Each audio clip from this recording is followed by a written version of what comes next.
Hi friends, నా పేరు Venkatesh. Welcome to YouTube channel chill bro updates 2.4. Mask man eliminate అవుతాడా?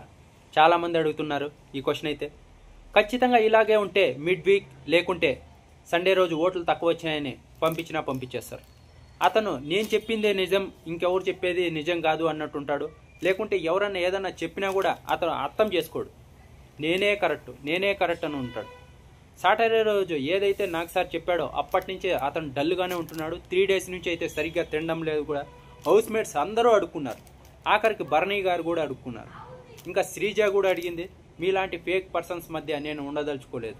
మొగ మీదే చెప్పాడు. అప్పటికి వాళ్ళు ఎంత ఫీల్ అవ్వాలి. ఆఖరికి కన్ఫెషన్ రూమ్కి వెళ్ళొచ్చాడు. రాము రాథోడ్ చెప్పాడు చూసుకొని.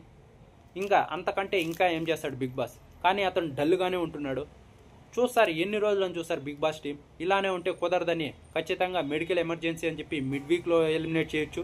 లేకుంటే సండే రోజు ఓట్లు తక్కువ వచ్చాయని ఎలిమినేట్ చేయొచ్చు. ఇంకేం చేయలేము. ఏదన్నా కానీ ఒక 1 day క్యారీ చేయొచ్చు. కానీ ఇలా సీజన్ మొత్తం నేను ఇలాగే ఉంటా, నేను ఇంతే అంటే కుదరదు కదా. మాస్క్ మ్యాన్కి ఒకరికే కోటింగ్ ఇవ్వలేదు. చాలా సీజన్స్లో చాలామంది దీనికంటే ఎక్కువగా కోటింగ్ తీసుకున్నారు. వాళ్ళు 1 day క్యారీ చేసి మళ్ళీ మిగతా మామూలుగా అయిపోయారు.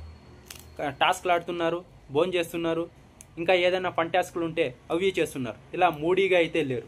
ఖచ్చితంగా మాస్క్ మ్యాన్ ఇదంతా చేంజ్ చేసుకోవాలి. మనం అగ్ని పరీక్షలోనే చూసాం. కానీ టఫ్ సెలబ్రిటీస్ వస్తే ఇతను గట్టిగా నిలబడతాడు అని ఇతన్ని మనము బిగ్ బాస్కి పంపించాం. కానీ సెలబ్రిటీస్ అంతలా ఎవరూ లేరు. సెలబ్రిటీస్ అయితే అంతలా లేరు. ఇంకా ఈ కామనర్సే ప్రాబ్లం క్రియేట్ చేస్తున్నారు అంతే. ఖచ్చితంగా ఇలాగే ఉంటే మిడ్ వీక్ లేకుంటే సండే రోజు ఎలిమినేట్ అయ్యే హై ఛాన్సెస్ ఉన్నాయి.